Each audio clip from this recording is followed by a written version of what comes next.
Yo, what's going on, snipers, and welcome back to our Chicago Blackhawks franchise mode here in NHL 23. So in last episode, we continued simulating the season, and we had our best season yet, going 58-21-3, and we're 9-0-1 in our last 10 games, and everything pretty much on this team was fantastic in terms of goals for, goals against, power play percentage, penalty kill percentage.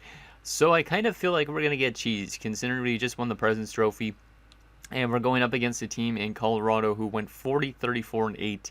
And as you can see in their last 10 games going into the playoffs, they were 1-8-1. So for some reason, I just feel like we're going to get completely upset here in this first round. But who knows? Maybe this team has it in them to get farther than that. Obviously, last year we went all the way to the conference finals. So anything short of that is kind of a bummer in a sense. So hopefully we could get to that Stanley Cup finals this season. Now, anyways, before we get into this first round matchup against the Colorado Avalanche, I actually do have a couple comments to go over. So the first one is from Pens Gaming 7. He says, very good year from the team, breakout year for a lot of players. It says playoffs, but he means players, obviously. I think it just auto-corrected. He also says, hoping for a deep playoff run, presence, and cup in the same year would be crazy. This team definitely could do it. Yeah, which is the case. I think this team definitely has it in them, but is it going to be the thing that actually helps us get to that Stanley Cup win? Because Asher Vance had a phenomenal season again, another 50-goal season, not a surprise. But like in general, the team just had like a lot of breakout players. Like Connor Recchi had like 68 points this year. Guys like Cox were pretty solid, but he's a pending UFA, so it probably makes sense that he had a good year just because he is going to get paid this offseason maybe. And then like guys like Cale Makar were good, Bernstrom was good, Lowry was great defensively, same with Morris. In general, just everything I think was pretty good with this team. And also Easton Donald is going to be a Vezina winner, which is awesome too. So in general, this team is looking pretty good going into the playoffs, and hopefully they can get past that first round, or else this is going to be nothing short of, like I said, a bummer. And then the last and final comment is from HockeyGuy88, who says, I personally don't believe in the President's Trophy curse, and I was like, not even in an EA game, because EA games there's a lot of President's Trophy curses, and he says, nope, winning the President's Trophy never worries me. I wish I had your confidence there, Hawks fan. I wish I did, because to be honest, I have no faith in this team to get past the first round, but hopefully they can. I will show you guys their player stats again from the regular season so you guys can see their stats and whatnot. But yeah, what a season it was for this team. Hopefully they can continue doing that in the playoffs. You can see like even Reefers had a breakout year, 87 points, over 100 penalty minutes. Nazar had 85 points. It drops off a little bit after that, but still a lot of like 50-point guys, 40-point guys. Like in general, a really solid season. Like Ziska was fantastic defensively. And then like defensively, you could see everybody on the defensive core was plus pretty much. Like Ninamaki was the lowest plus minus for a guy that played all 82 games. Kavanaugh was really good in the span he played. Same with Ovechkin, so that was good on that front. And then yeah, Donald was really good goaltending wise. The only problem I'd say with us this season was our backup goaltending from Rudy Pitton. It wasn't great, an 884 save percentage. So I think in the offseason, I might have to package him with Kavanaugh to trade him away, just because we do have a goalie in the system who could come up. So likely Rudy Pitton is on his last legs here in Chicago, I think. And then also in terms of like team stats and whatnot, we were just killer pretty much at every. So yeah, we had such a great season. Like we won the President's Trophy by 9 points. Goals for per game, we were the top team in the league. As you can see, there's a huge gap after us in Montreal. Goals against wise, we were the best defensive team. Power play percentage wise, we were the 4th best team on the power play. And penalty kill wise, we were the 4th best team on that. We also scored 14 shorthanded goals, which was the 2nd most in the entire NHL. So pretty much everything went right for this team during the regular season. So if everything goes right for us in the playoffs, that would be fantastic. If it doesn't, it is not going to be great. But we're taking on a Colorado team, like I said, who just barely got into the playoffs. I don't know how they even got into the playoffs, going 1-8-1 in their last 10 games, but they did. And having a 40-42 record, basically, that's a bit iffy. I think it's probably they got in the playoffs just because they had 8 extra frame losses that helped to get them that 48 games with points and only 34 without. So I think that's the reason why they got into the playoffs. But let me show you guys their lineup again, just in case you forgot, and then we'll get into this first round matchup. So they're not as good of a team, obviously, as they used to be. A lot of depth kind of guys that are 4th liners. Like they have some really solid pieces still, like Newhook, Tomasino, and Howes. but a lot of the rest of the players are like third or fourth line players, so it's just they're lacking depth seriously. But they do have some former players, like for example Merrick Antons, who was in the AHL for us all last year. We didn't qualify him. Also, actually Logan Stankoven, forgot to mention him in this episode. So two former players, so hopefully they don't burn us. And then defensively, they do have some good defenders, Byram and Jokela, but after that, once again, they are lacking some depth on the defensive core. And they have a solid goaltending tandem. That's probably their best point. They have a medium elite goaltender who's 83 and a 79 in Schmidt as the backup. And yeah, their depth forwards aren't really that great except for Reedy. So in general, this team just lacks a lot of depth, and that's probably why they had such a rough season. But yeah, I'm very, very scared to get into this first round matchup. I feel like we're definitely going to lose this, but if we manage to get past this first round, anything could happen, I guess, this season. But really hoping we could at least get back to that conference finals. So anyways, let's get into this first round matchup and waste no more time. This is the last time Cale Makar is going to be playing for us in the playoffs. Same with Lafreniere, so we want to make do as best we can because obviously the team might take a little bit of a hit offensively and all that type of thing next season. But here we go, game one on home ice. We'll have home ice advantage for the entire playoffs, which is great, but will it help us out is the question. First period of game number one. Oh, God damn it, guys.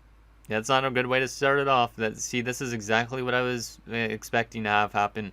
I had to wait a couple days after last episode just to record this episode because I knew something was going to be going bad. We're down 4-0 after 1 to Colorado.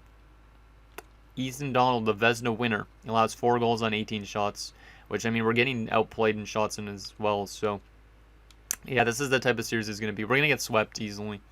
I think when I was talking in the Discord, Saturn Otaku was actually saying that we're either going to get swept by Colorado or beaten, like reverse swept in like 7 games or something like that. And it's looking like it's going to be a sweep, my guess, if Colorado keeps playing like that. But man, that's a terrible first period.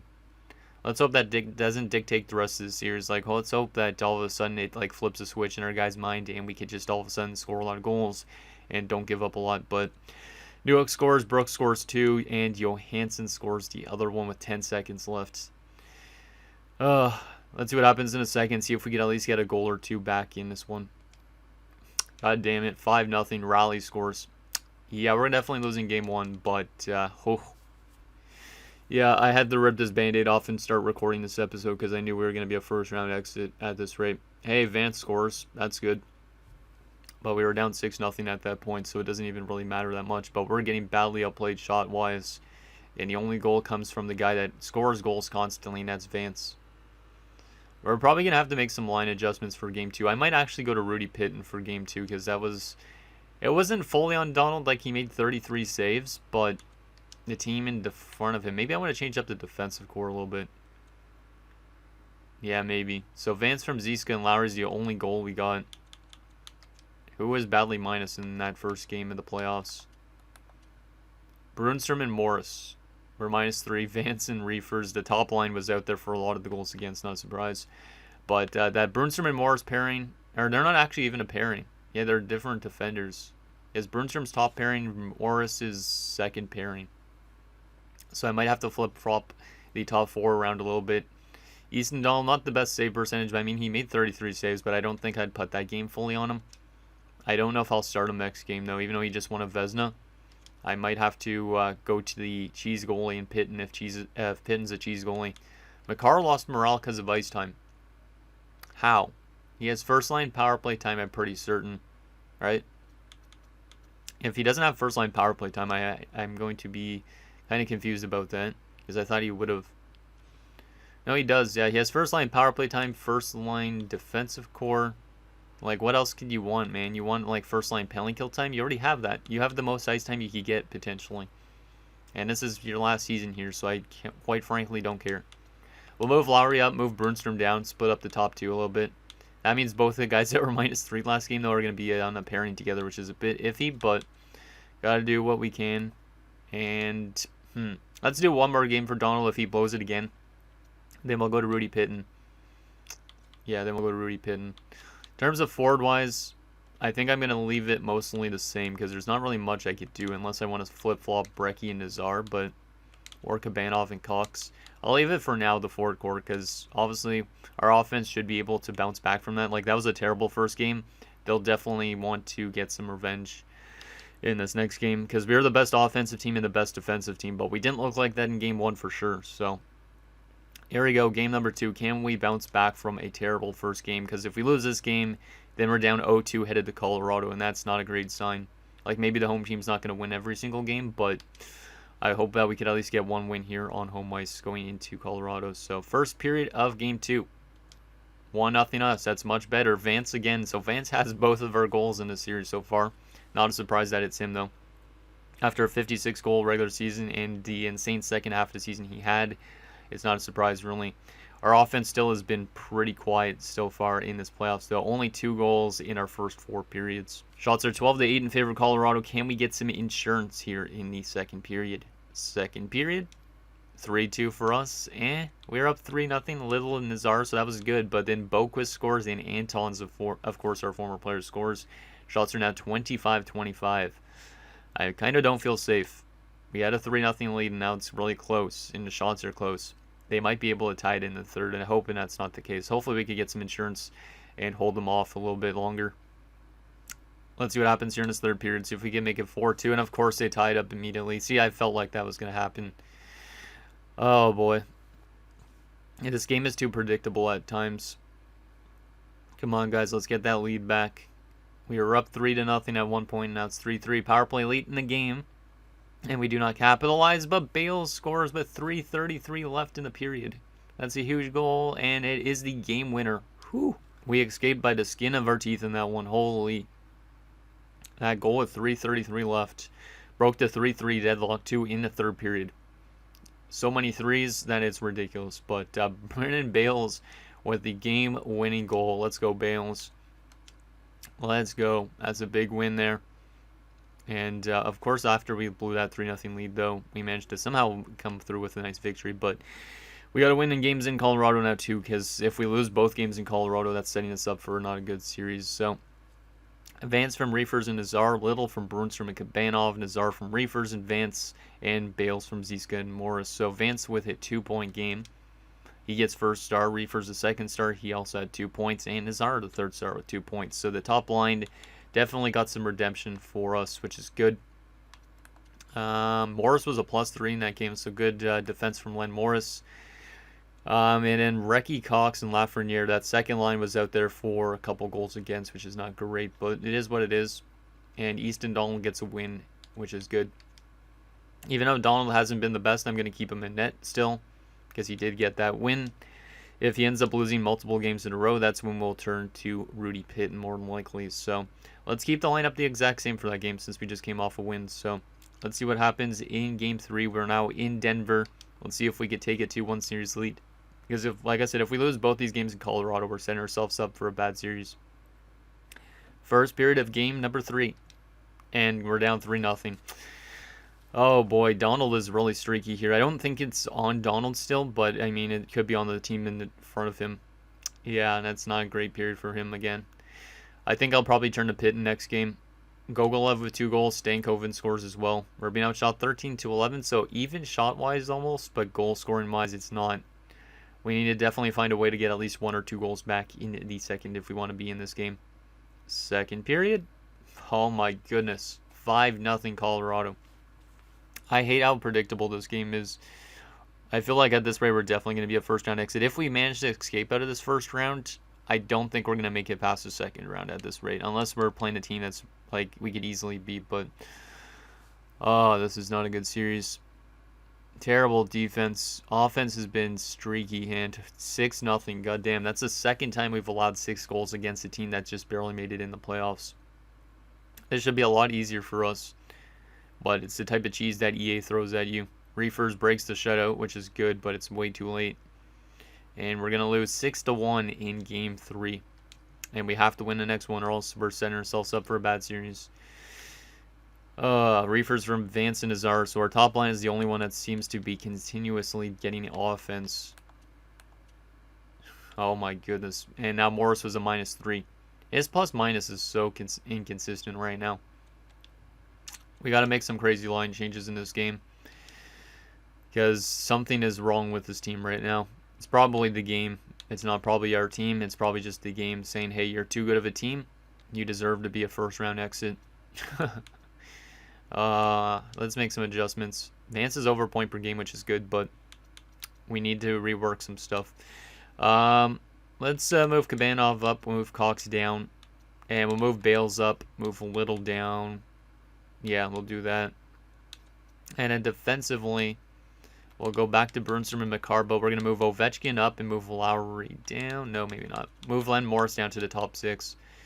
He's been really streaky defensively, and I'll move Ovechkin up, and that hopefully gives him some better ice time. Yeah, we'll go with this, actually. And then Donald, yeah, you've been terrible. Holy crap. You won a Vezina, but playoff-wise, you're not doing anything. At least so far. You might all of a sudden just randomly step it up, but we're going to go to Rudy Pitton for this game. And, yeah, hopefully that is the right call. Because Donald has not been good so far. He's allowed now 15 goals in 3 games. An average of 5 goals a game. That's not good. We've lost 2 times 6-1. So hopefully we can bounce back in this game like we did in game 2. Because like I said, if we lose this one, we're going to probably lose the series. But who knows? Let's see what happens here in game 4. See if we can tie the series headed home. We've been getting outplayed in the series, but are we going to outplay them in this game? First period of game 4. We're up 1-0. This is like the exact same thing as game 2 so far. Because I'm pretty sure we were up 1-0 after winning that one. But Patterson scores. Good to see a 4th liner score. I'd like to get that guy into like the 3rd line next season, but I don't really know where he's going to slot in next year because we do got guys in the system coming up probably too. Shots are 11-8 in favor of Colorado, but it is a 1-0 lead for us. Can we get some insurance in the second period? Second period? Oh, they tied it up. That's not good. A short-handed goal by Newhook. And, yeah, Pitton's been pretty good in this game so far, so he might have to start next game if he continues to play like this, but it's a 21-20 shot advantage for us, so only one more shot, and the goals are even. We need to find that next goal, because if we do not score in this period, and we end up losing this period, like I said, we're down 3-1, and we'd have to win 3 straight games, which is doable for our team, but the way we're playing right now, I don't know if it is. The offense definitely has been terrible in this first round, the defense has as well.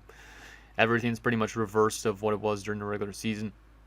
Let's see what happens in this third period. See if we can get the lead, and they immediately get the lead. God damn it, Colorado. Shea Theodore scores on Pitton as a 38-year-old 76 overall, and Vance with a huge power play goal. Let's go, Vance. Vance is doing everything he can in his will to power this team to a win, because he's been the most consistent player in this playoff round so far. And we're going to a crucial overtime period in Colorado. We get that next goal, we probably stay alive for a little bit longer at least. We lose this game, we're down 3-1, and then there's going to be it's going to be tough for us to get that 3 wins in a row, I think, because everything's been going well for them so far. Shots are 29-28 in favor of the Avs. It's a 2-2 game. Come on, Vance. You got it in you. I know you do. You got to win this for our team, man. You're the captain of the team. Penalty kill in OT. Nicely done, guys. It's a huge penalty kill. Don't want to be giving them power plays in overtime. Come on, guys. Shots are dead even in this game pretty much. Like, it's a very back and forth game, it looks like. And, oh my goodness. You got to be joking me. Come on, game. We're down 3-1 in the series. Gogolev scores with 1:47 left in that first overtime. The shots were even. Pitton did everything he could to keep this team in the game, and now we have to win 3 straight. That is not good. So Patterson from Little and Morris, Vance from Niedemaki and Recchi is our only goals. Oh boy. See, I knew it was going to happen, guys. It's going to be hard to win 3 straight games. I mean, our team definitely has a skill, but holy, and oh my goodness, Rodney Patterson has injured himself with an MCL sprain. He's out till July. Wow. Poor kid. He scored a goal in that game too. Well, we're going to go replace player. That will probably put Pakislotti into the lineup, which is good at least to get him some ice time. But, man, that sucks for Patterson. An MCL sprain in the playoffs, and, yeah, he will not play again this year.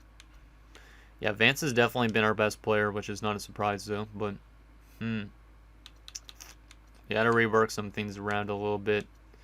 Let's move Reki to the top line, move Nazar down, try to get that second line going a little bit better. Yeah, I'll go with that. I honestly don't know what else to do. Let's flip-flop things around as much as possible. Yeah, Rudy Pitton definitely was the better of the two goaltenders, which is weird. Goddamn cheese.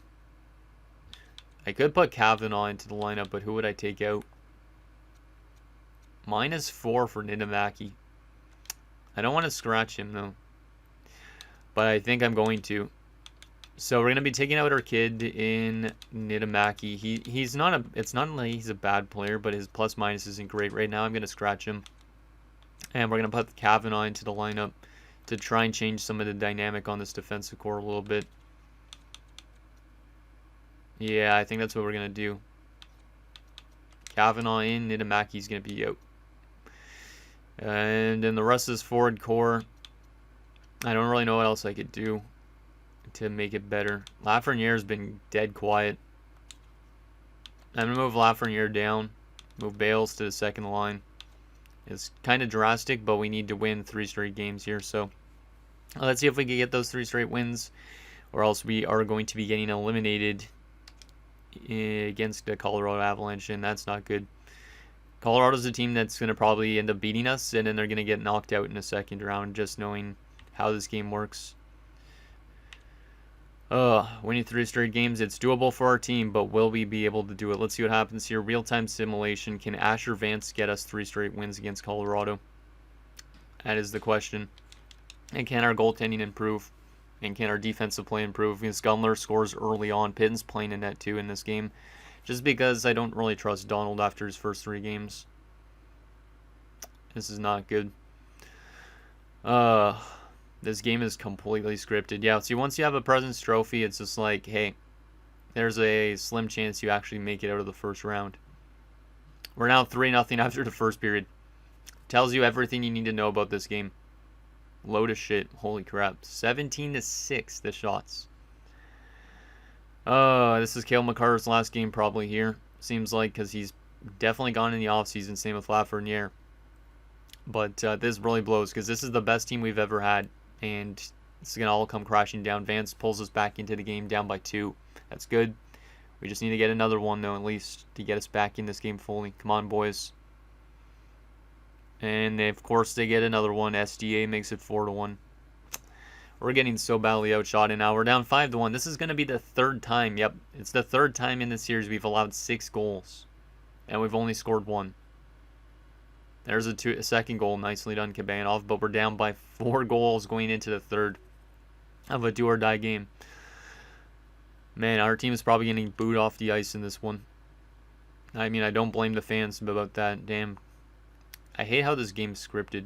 It just does not make sense. 6-3, Lafreniere finally gets on the board in a game like this, but it's way too late. Not going to score 3 goals in 5 minutes. Yep, we're getting eliminated in the first round in only 5 games. Kabanov gets one late, but it's 6-4, and that's it. I was not close that game. Looks closer than it was. First round exit after going to the conference finals. We better win the Stanley Cup next year. Vance is probably pissed off at this team. Or he's pissed off at the EA headquarters for scripting a game like this. Like he's going up to Raymer and being like, yo, you got to change this game. Vance from Reki and Reefers, Kabanov from Lafreniere and Lowry, Lafreniere from Kabanov and Corrado, and Kabanov from Lafreniere and Ovechkin. So Lafreniere was so quiet, and then in his last game of his career with the Chicago Blackhawks, he's like, hey, you know what? I'm going to just pick up some points even though we're losing. God damn. Terrible performance by this team in the playoffs. The only one I'd say that had a good playoffs was probably players on the top line. Oh my god. We should be getting back to that Stanley Cup Finals. We should be. Or we should be getting to the Stanley Cup Finals or that Conference Finals at this rate, but no. Vance was good. Kabanov had a good last game, and that's why his points are that high. Reefers was good. Nazar was terrible defensively, -7. And Cox was absolute dog crap. No points in 5 games, -9. God damn. Yeah, Cox, you're definitely gone, and Ziska is going to be our 3rd line center next year. What the heck? That is terrible, Cox. After you had a plus 30 in the regular season. Like, what is this? I hate how this game is scripted. Goddamn. Lafreniere was terrible till the last game. Little was eh. Patterson was eh, but he got injured at the last little bit. Bales wasn't great. Pakislotti was terrible in his one game. He was -2. Recchi was quiet. Corrado was quiet. There was just a severe lack of depth scoring, even though we had that during the regular season. And then defensively, Cale Makar was nowhere to be found. No points in the playoffs. And then Kavanaugh had nothing in one game. Ovechkin, Burnstrom, and Niedermaki all had 1 point. And then Lowry and Morse had 2 points. But the plus minuses are terrible. And when Cale Makar doesn't step up, that's a big, big loss. He's going to be heading to free agency this offseason. And he's probably going to get paid for some reason. And both goaltenders are trash too. Like Easton Donald, he's going to win a Vezina, woohoo, but he is not going to win a Stanley Cup this season. And I don't really know what we do with him contract-wise. Yes, he seems like one of those elite goalies that have good regular seasons, but playoff-wise, not so much. Asher Vance is the only guy I was impressed with, really, in that first round. Just because of his goal scoring. His plus-minus isn't good, but he's always up there in points, so... and he's only got 2 more years left on this contract, and then we're going to be paying him a lot of money, which means we're going to be sacrificing some depth on this team, but that's okay. Man, I am mad at this game. I told you guys I was going to be mad. Let's take a look at the award winners and see who wins the Stanley Cup. Watch, Colorado's going to be knocked out in round 2, and we're not even going to lose to the best team in the NHL. We'll wrap up the season retirement-wise and all that stuff, but man, this is stupid. Montreal wins the Stanley Cup. Montreal could have been in the Cup Finals last year, actually, yeah. Were they in the Cup Finals last year? I'm trying to think. I think they had a chance to. I think they did play LA for the Stanley Cup last year. We'll definitely check, but Montreal is your Stanley Cup champions for 2034. Let's also take a look at their cup-winning roster, too, just for something different. I think I did that last year as well, but it's just kind of interesting to take a look at their rosters. Oh, yeah, Lou Manlow and stuff like that, yeah. I remember always seeing those guys up there in points during the regular season. Sylvain Parks, yeah. Yeah, this is a pretty good Montreal team. Cole Caulfield's still going off, too. Why is Ethan Gauthier doing that well? Oh, he's an 84. Broberg's there. Like, their defensive core is not even that insane looking. But they win a Stanley Cup. And Kochetkov was great in that. So there's their Stanley Cup winning Montreal Canadiens team. Let's take a look at that playoff tree, though, as well. Colorado somehow got to the Stanley Cup Finals after that. This game fucking sucks. Holy shit. I am literally so mad at this. Like, oh my goodness. A team that barely makes the playoffs has that terrible of a team, could get to a Stanley Cup Finals, but a team that's built as mine can't get past the first round. So we lost to the best team in the West, but they were not the best team in the West. They just barely scraped their asses getting into the playoffs. They were 1-8-1 in their last 10 games going into the playoffs, and they somehow get to a final. I don't understand this game. But there you go, Montreal wins the Stanley Cup. We won the President's Trophy, but who knows? It's just kind of like a consolation prize at this rate. And yeah, Montreal has been in back-to-back Stanley Cup Finals now.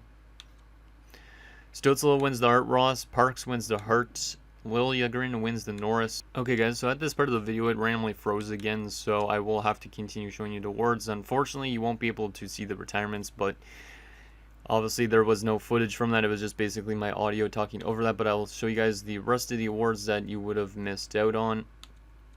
So we were at this point basically when the video froze, but so Caulfield won the Lady Byng, Rupert won the Calder for Edmonton, Caulfield won the Conn Smythe for Montreal, Donald of course won his Vezina, but unfortunately he had a terrible first round.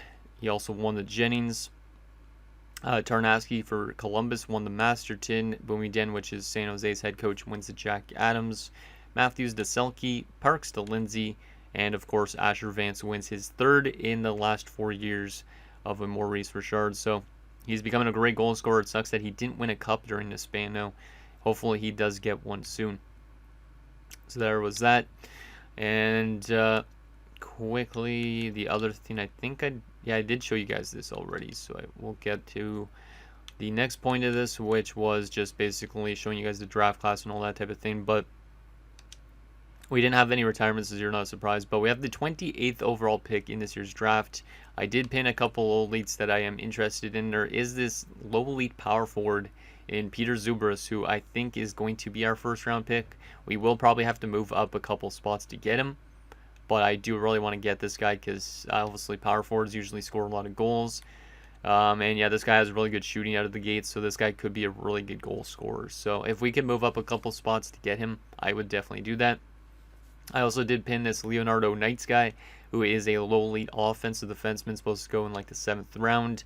He could end up being something really good in terms of offense, or he might end up being like somebody like, if you guys know Shane and Eichel from my Ice Tiger series, he could end up being somebody like him, so kind of more like a top 6 defenseman. But still, Leonardo Knights will be an interesting pick if we're able to get him, which hopefully we'll be able to. There's also Gustavo Brown, who's kind of enticing as a second rounder. He is 4 years out, which makes me feel like he's a low elite, but I don't know that for sure. He could end up being like a low top 6, so it's kind of a little bit of a risk, but he might be decent. And yeah, pretty much the rest of the draft class looks like this. I'll show you guys like the first round, what it's projected to look like, but yeah. I hate that my Elgato randomly keeps freezing at certain points. Like, I don't know what the reason is, so I'm going to have to try and see if I could fix that problem, because I still have that not every time I record, but a lot of times I record and it randomly freezes. Like, it's bound to happen when I win a Stanley Cup watch, so I definitely don't want that to be the case, so we'll probably fix that beforehand. But there is pretty much what the first round is looking like. Is that an Andrei Markov? No, it's an Artem. So there we go. This guy actually might be medium elite too. 3 years out, probably top 6. So there's the draft class. Progress report wise, you can see that looks like a lot of guys had statistical growth stuff. So it's kind of Vance is a 93. I think it's because, yeah, some of it's statistical based, but I'm hoping for more good stuff from Asher Vance the rest of his career. Like, once his contract comes to an end, we're locking this guy up for the rest of his career pretty much, because he needs to be a Chicago Blackhawk till he is done. So there is the NHL, and in the system wise, there is some good growth, mostly from guys like Lorikainen, who's low elite, so hopefully this guy can develop well. Blackburn as well is getting good growth. Who else was a good prospect? Kamachi, but he's already 20, so meh. Lane Weeks, excited to see if this guy jumps to the NHL next year, because he's a 76 at 21. He might end up being like a 79 next season. But yeah, excited about that. Howden might be our backup next season, because I might have to move out Pitton at the same time I move out Kavanaugh at the draft. So you guys should let me know what you guys think we should do in terms of trades with those guys. Like, what we should trade them for. Should we just trade them for picks, basically, or prospects, or what? Because obviously we're just trying to offload some of the guys that we don't have room for and give other teams a good chance of winning Stanley Cup. So we're kind of figuring out their rebuilds in a sense. So there is that contract situation. Players that are up for renewal. More than likely, Makar, Lafreniere, and Cox are all gone, because, yeah, they don't really do much anymore, and we need to replace them with younger guys.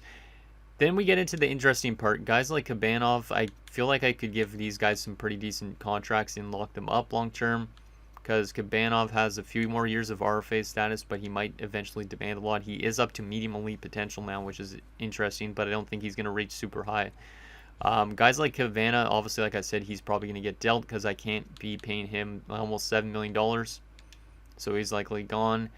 But then you get into guys like Len Morris, for example. I feel like a 5x5, similarly to what we did with Lowry, might be enticing to do. There's also Corrado, who's up for renewal. I don't know why he wants like $3 million, but we could easily do an 8-year deal at like 3.5, because he's not that bad of a player. Ovechkin, I could do a 5x5 probably with as well. Donald Will, I don't think he's going to come back next season, but he is demanding not that much this season. He's only asking for 1.3, so he might be a solid depth forward for the rest of his career, but I don't see him being much more at this stage. And then, yeah, we have a bunch of other RFAs that I could lock up decently long term, I think. Like Ziska, who, like, if I go to 8 years, he only wants 3.1. So I might be able to get him to like a 2.8 for 8 years, which would be awesome. So I am okay with locking a lot of these guys up long term. It's just more about being aware of the fact that Asher Vance is going to be costing a ton of money once that contract ends in, I think it's 2 seasons, I said. Let me take a look at this. Yeah, he's signed next season and the season afterwards, and then we have to give him some big money. Like, this boy is getting paid less than reefers and such, so like these 3 big contracts are going to cost us quite a bit in that 36-37 off season. So we definitely want to kind of conserve some cap space, but at the same time we could lock up probably a couple guys to some cheap contracts. And in goalie wise, Easton Donald is one of these guys that I don't think I'm going to lock up long term because his playoff numbers were terrible. He did just win a Vezina, but you go 8 years, he wants $14 million. I don't pay that to goaltenders. So we'll probably end up just qualifying him for the last year of his RFA status.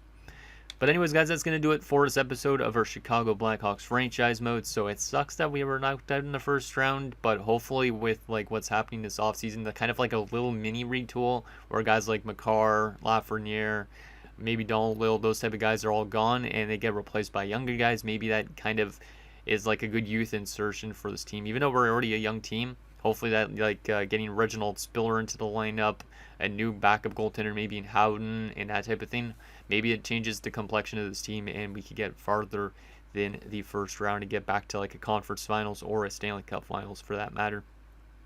So anything down below, and I'll see you guys next time.